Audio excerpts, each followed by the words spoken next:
Oi pessoal, eu sou a Nádia e esse é o meu canal As Vírgulas e hoje eu vou indicar 5 livros sobre violência contra a mulher. Bom, nessa primeira semana de novembro a gente teve uma notícia muito indignante, principalmente eu acho para as mulheres, mas na verdade deveria ser indignante para todo mundo, que é com relação ao caso da influencer Mari Ferri. Ela foi estuprada e mesmo com vídeos e testemunhas comprovando o crime, o juiz decidiu por uma pena que não existe dentro do Código Penal, que é estupro culposo. Significa que era como se o criminoso não tivesse tido a intenção de estuprar. Sendo que isso é totalmente uma falácia, porque o estupro acontece pela intenção. Não existe essa ideia de que ele não tinha intenção, porque a partir do momento em que um homem está forçando o sexo em uma mulher, aquilo é estupro. Então ele está sabendo que ele está forçando, ele está sabendo que ele está fazendo. Ou então, quando é o caso de uma vítima que está sem condições de negar, como é o caso se uma mulher estiver desacordada, seja por qual motivo for, ele está sabendo que ela não tem condições de consentir. Então, se ela não tem condições de consentir, isso também é estupro. E não vem ao caso, de maneira alguma, julgar essa mulher que é uma vítima pelas suas fotos ou pelo seu grau de embriaguez. O que era para os homens serem ensinados é a respeitar.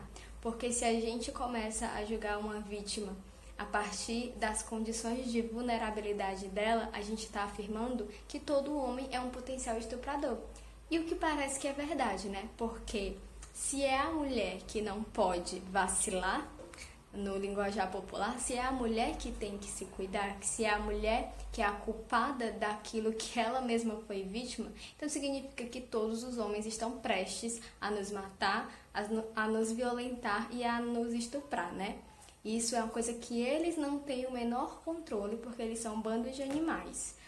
É isso que parece que esse tipo de avaliação diz. É isso que parece que quando a pessoa volta o julgamento para a vítima, quer dizer que os homens são um bando de animais, eles vão estuprar a qualquer momento, quem tem que se prevenir é a gente, e se a gente não se prevenir, a culpa é exclusivamente nossa.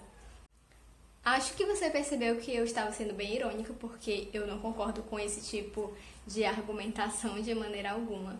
E aí eu resolvi então fazer uma lista que eu publiquei já no Instagram, mas eu quis comentar aqui no YouTube também, de 5 livros que vão abordar a temática da violência contra a mulher e que eu acho muito importante que tanto mulheres como homens leiam esses livros. Não são só mulheres que têm que ler sobre feminismo. Mulheres têm que ler sobre feminismo para entender a sua própria violência, para poder ter consciência do que passam. E homens precisam ler sobre feminismo para poder parar de matar gente, de estuprar e de violentar. Porque não adianta muita coisa você dizer que é hétero e que então sente atração sexual ou gosta de mulheres quando você não valoriza a produção acadêmica, artística, intelectual de mulheres, quando você não procura entender o que é que significa ser uma mulher na sociedade, entender a opressão para tentar conscientizar outros homens. Se você já for super consciente e desconstruído, parabéns. Agora seu trabalho é conscientizar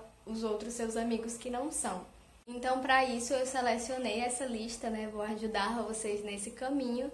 Não significa que porque você leu todos esses livros, você deu check, vai receber a carteirinha de homem feminista e nunca mais vai ser um machista na vida, mas pode ser um bom começo para você tentar se conscientizar sobre esse assunto.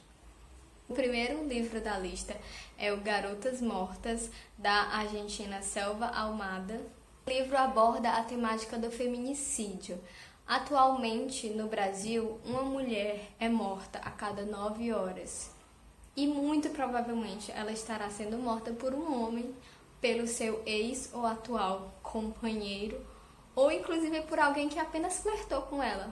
Porque uma das notícias que eu vi quando eu estava fazendo a pesquisa para esse vídeo é que um homem matou uma mulher simplesmente porque ele deu uma cantada nela, ela não aceitou disse que era casada, foi embora e ele foi lá e matou, né? Porque obviamente uma mulher não tem o menor direito de dizer que não quer um homem. E aí, se ela acha que tem esse direito, ela é morta. E aí, o livro Garotas Mortas vai ser um livro do estilo jornalismo literário, em que a autora vai pegar 3 casos de feminicídio na Argentina, em diversas cidades, nos anos 80, e ela vai relacionar esses casos com a própria vivência dela como mulher. É interessante como que a autora, em diversos momentos, se coloca num lugar de tipo assim, isso poderia ter acontecido comigo. Aquele dia que eu estava voltando da escola sozinha, eu poderia também ter sido morta, igual fulana de tal foi. E isso faz com que a gente talvez veja como que nós não estamos separadas, sabe? Nós mulheres, nós somos uma classe. E o que é pior de tudo é como que a gente não consegue se entender como classe. Os homens, eles se entendem como classe e eles se defendem. Você vai sempre ver um homem defendendo o outro, mas você vai raramente ver uma mulher defendendo uma outra mulher, principalmente nesses casos de violência, né? Sempre, inclusive, existem mulheres que vão duvidar da palavra da vítima. Isso porque a gente não se entende enquanto classe, não entende que hoje é fulano de tal, e desculpa se isso é chocante pra você, mas poderia ter sido você, poderia ter sido eu. O segundo livro é As Boas Mulheres da China, a autora é a Xin Han. São várias histórias de mulheres chinesas. A Xin Han, ela era uma jornalista e ela trabalhava na rádio, e durante alguns anos ela começou a receber histórias de mulheres por meio de cartas. E aí ela coletou algumas dessas histórias para fazer esse livro. É importante falar desse livro porque a gente percebe que a opressão da mulher, mesmo com nuances diferentes e níveis de vulnerabilidade social diferente, algumas mulheres são mais vulneráveis a serem vítimas de violência, mas ela tem a mesma base de opressão sexual em todo o mundo. Então você vai lá na China, tem casos que parece que é aqui no Brasil. E isso é muito chocante, mas ao mesmo tempo muito real. Eu acho que eu vou falar essa frase algumas vezes. Chocante, real e importante, porque todos esses livros se configuram nessa categoria. É um livro importante para a gente entender também questões culturais de outros lugares que não no Ocidente. O terceiro livro é o Ela Disse, Os Bastidores da reportagem que originou o movimento Me Too. Esse livro é escrito pela Jodi Kantor e pela Meg Chilhey, e elas são 2 jornalistas, também está no estilo de jornalismo literário. Eu já fiz um vídeo em que eu tentei resumir sobre esse livro e eu não consegui, eu tinha decidido fazer uma série que eu não continuei, mas o movimento hashtag MeToo, que é em inglês e em português significa eu também, ele foi um movimento que começou na internet, mas acabou reverberando para fora da internet, em que várias mulheres começaram a falar sobre estupro e assédio. Muitas dessas histórias estavam trancadas a 7 chaves, muitas mulheres não tinham coragem de comentar sobre isso. Algumas denunciaram, algumas falaram o nome dos agressores, outras simplesmente falaram sobre o assunto, porque além de tudo que a gente passa, quando a gente sobrevive, ainda sofre esse silenciamento enorme da sociedade, de não poder, de não conseguir falar sobre isso pelo julgamento, por não acharem que não vão acreditar na nossa palavra, e também porque quando a gente vai lá e denuncia, como a Mari Ferrer, chega um juiz e ainda vai querer minimizar a culpa do agressor, né, do criminoso. Então, a gente passa por todo esse processo que é violento do início da violência em si até o momento em que a gente decide fazer algo, para acabar com mais violência ainda, né? Uma violência verbal, simbólica, e que gera mais trauma. Então, muitas mulheres decidem não denunciar por conta disso. E a gente tem que fazer todo um movimento de tentar fortalecer essas vítimas para que elas denunciem. E aí, o que é que o Ela Disse vai fazer, né?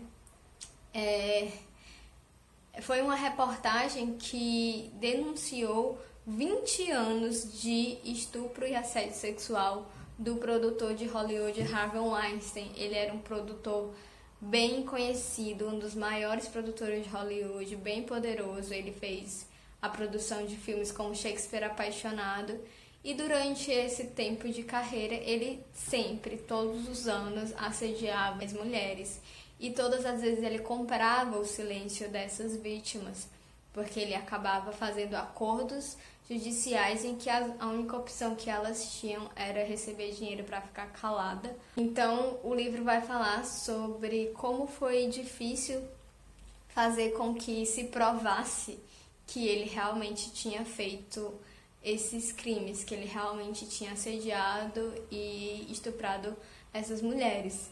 O quarto livro da minha lista é um livro de poesia que se chama O Martelo, da pernambucana Adelaide Ivanova. E esse livro vai ter um conceito central em que ele vai falar, por meio da poesia, da questão da violência contra a mulher. Então ele começa com os primeiros poemas dando uma ideia de que existe uma situação de que uma mulher vai denunciar um assédio, um estupro, algum tipo de violência.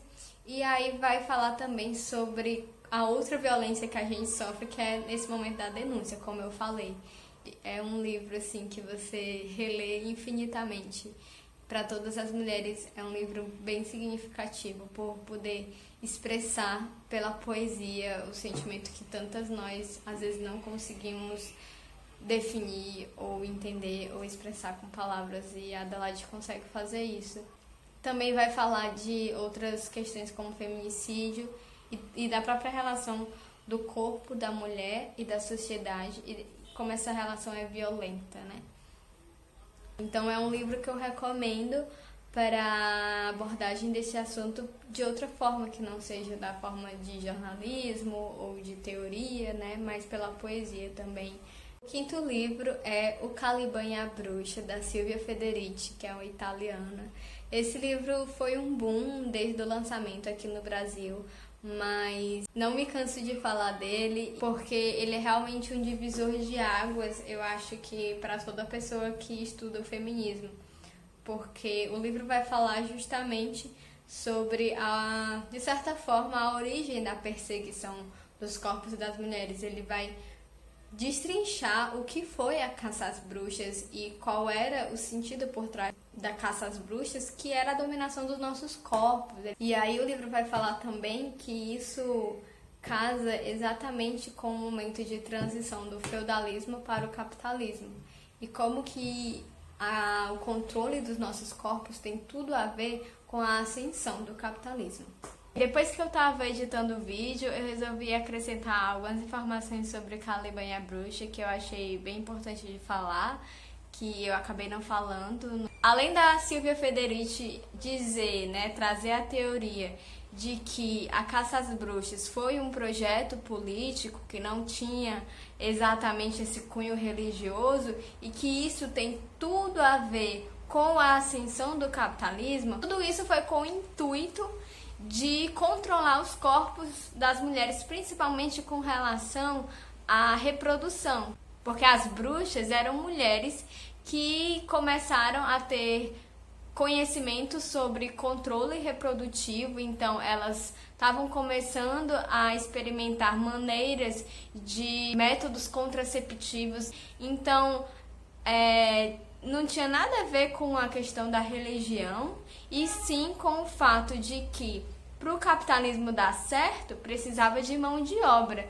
E quem é que fornece a mão de obra, se não as mulheres, sendo quando são empurradas, né, para a maternidade compulsória. E isso tem tudo a ver com o domínio das nossas escolhas a partir do domínio dos nossos corpos. Essas são as minhas 5 dicas.